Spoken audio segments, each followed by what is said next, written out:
I'm sorry for calling you out of the blue. I need to urgently contact my husband. He took a week off starting 4 days ago, right? What? When my daughter was urgently hospitalized after a traffic accident, my husband Michael was on a business trip. I called his cell phone, but couldn't reach him at all. With no other choice, I called his office, and I had to hear an unexpected fact from his boss. I was speechless for a while. What do you mean?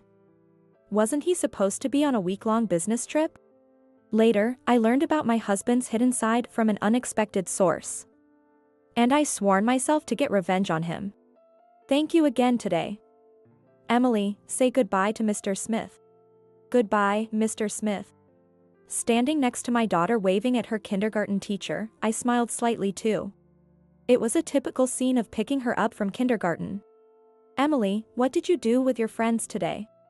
We did a paper craft. I made a dog. My daughter Emily, who had just turned 5, was a frail child since birth. I worked as a fitness instructor, but since Michael often came home late at night, I quitted my job to become a stay-at-home mom. Emily is now much healthier and rarely catches colds, but Michael's busy schedule hasn't changed, and he's often away on long business trips.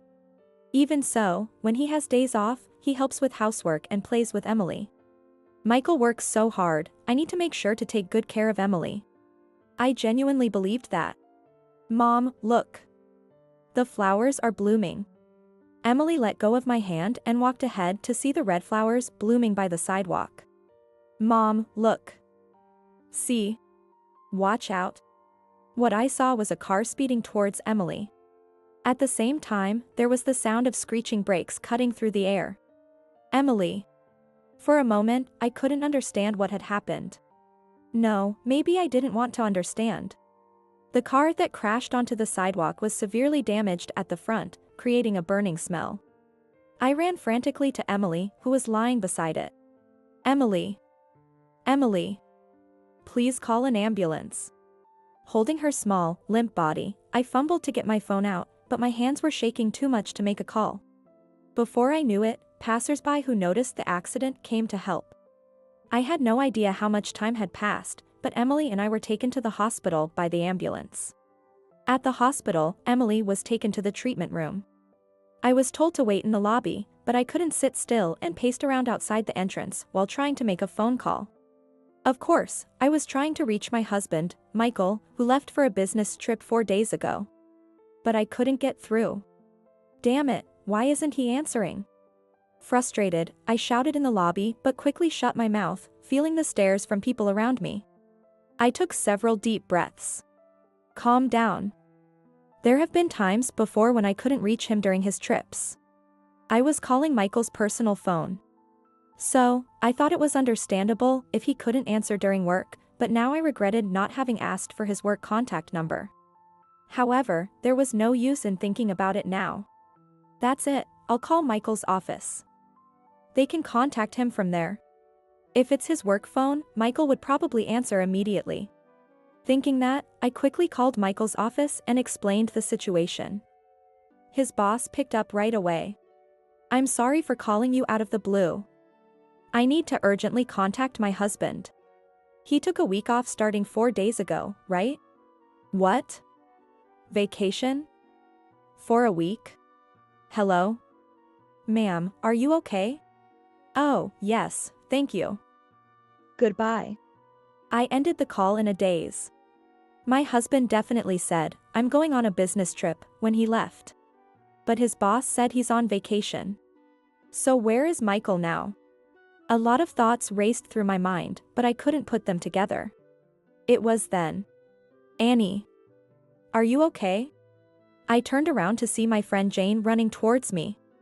Jane is a friend I met at Emily's kindergarten. We hit it off immediately and have become as close as childhood friends. I heard about the accident at the kindergarten. How's Emily? She's under the treatment now. I tried to contact Michael, but... Oh, right. Is he coming? Well...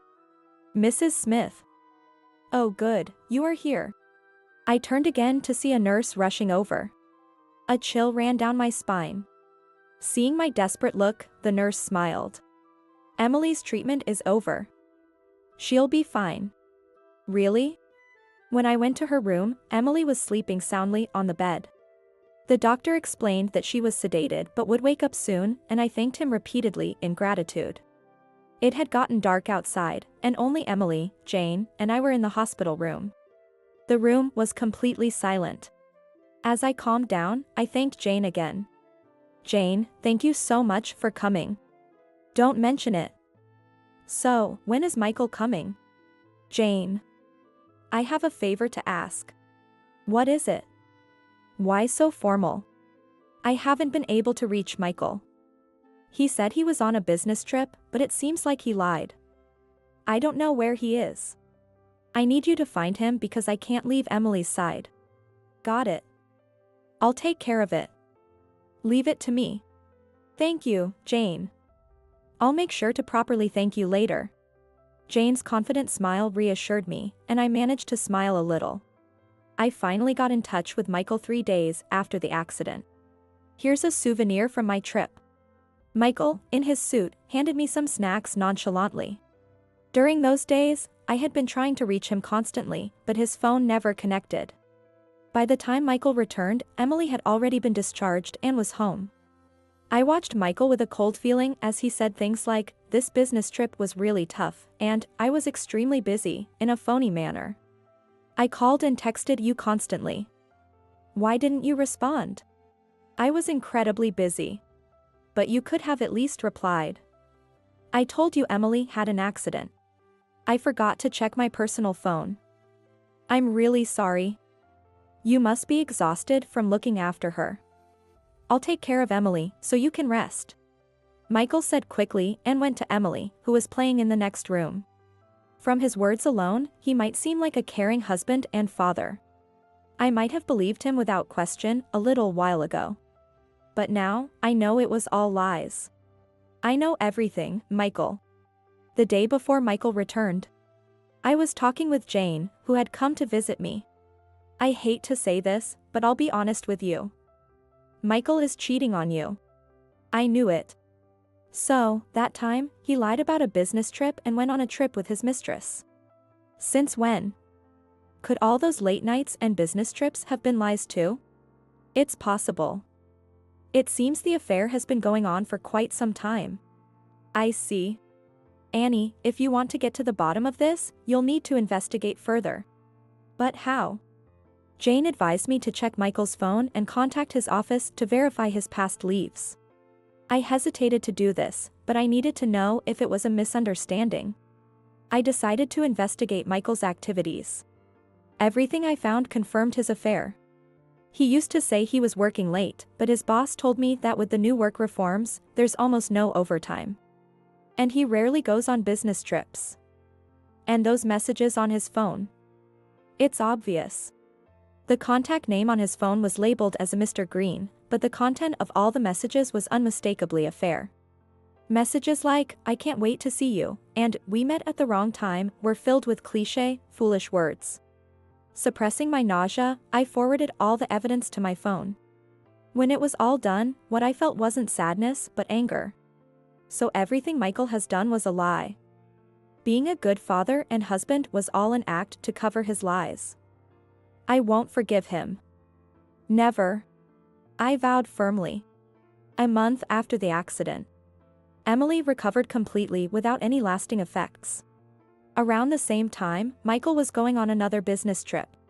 Seeing him leave eagerly, I immediately called Jane. This time, his trip was to a seaside town, an hour away by express train. Although Michael told me he was inspecting a factory out of town, I wasn't fooled. I got in Jane's car to a quaint inn. "Annie, this is the inn." He checked in just after noon. So he's probably having a great time right now. "Are you okay? Should I go in alone?" "Thanks, but I need to do this myself, for Emily's sake too." I wonder what expression I had on my face at that moment. Jane suddenly slapped me on the back. I looked at her, surprised and a little pained. "I'll always be on your side, no matter what." "Jane." Only then I realized I was clenching my fists tightly.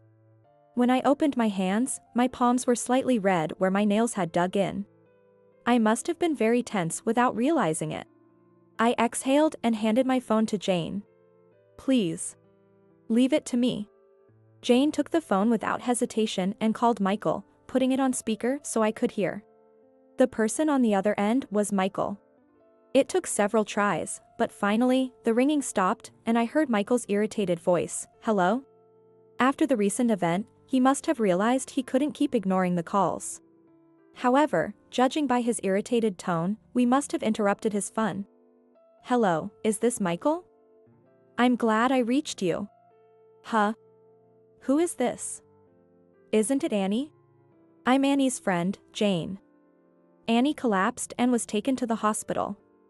I thought I should contact you, so I borrowed her phone." "Collapsed? Annie? Why?" "It seems like exhaustion. After everything with Emily, she must have pushed herself too hard." "Michael, could you come to see her?" "What?" "Well, I'm at work." "If it's exhaustion, her life isn't in danger, right?" "Well, that's true.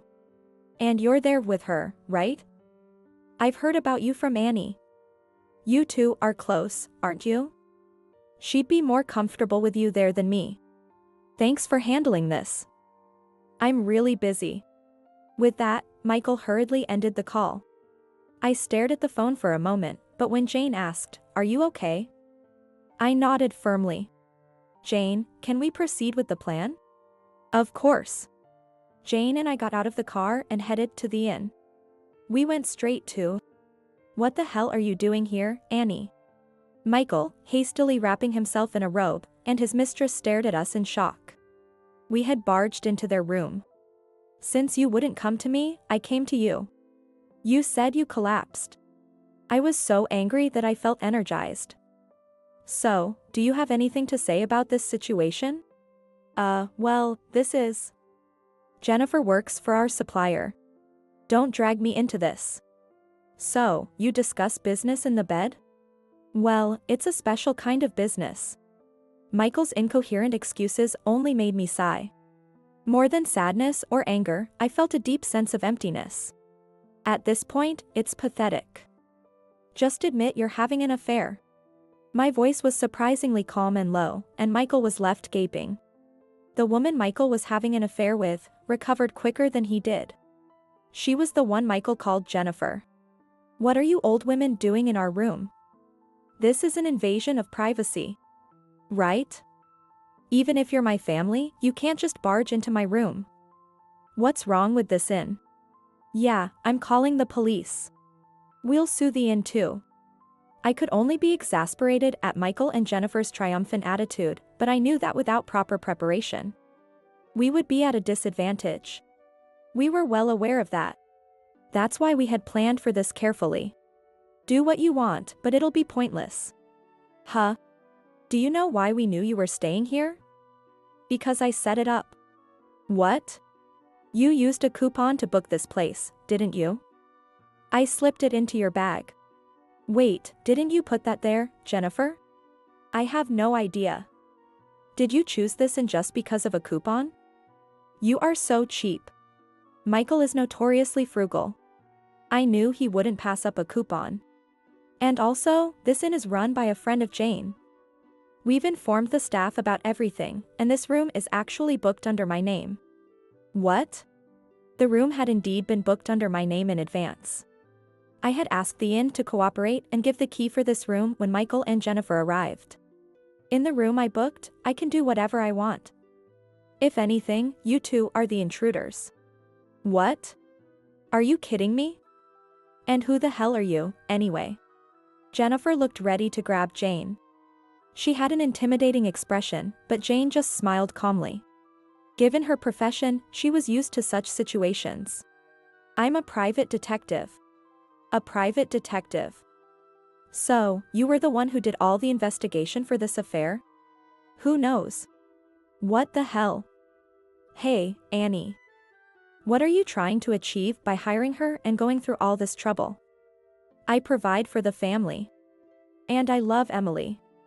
Would you go this far for a little affair? Do you really not understand why I did this? Are you enjoying driving me into a corner?" I never knew you were this cruel. If you had shown any concern for me during that phone call earlier, I might have considered giving you another chance. At that time, I learned that when truly angry, one's feelings can become rather calm. Michael must have sensed this. He went pale and fell silent, and I looked at him as if he were a stranger. I thought there might be a chance to start over for Emily's sake, but it's impossible now. I want a divorce. Divorce. No, wait. I won't agree to a divorce. Your opinion doesn't matter. By the way, I've gathered enough evidence of your affair to make sure you're at a disadvantage no matter what. No. Jennifer, you're not going to leave me, right? Oh, and for your information, she has other men too. What? Mind your own business, you old hag. Jennifer? No way, you said I was the only one. Ugh. Get over yourself. You're cheating, but I shouldn't be allowed to do the same? Give me a break. Unbelievable. Annie, I'm sorry. I'll never do it again. Please, don't divorce me. We'll handle everything through my lawyer from now on. We probably won't see each other again. Goodbye. Well, I'm heading out too. Annie.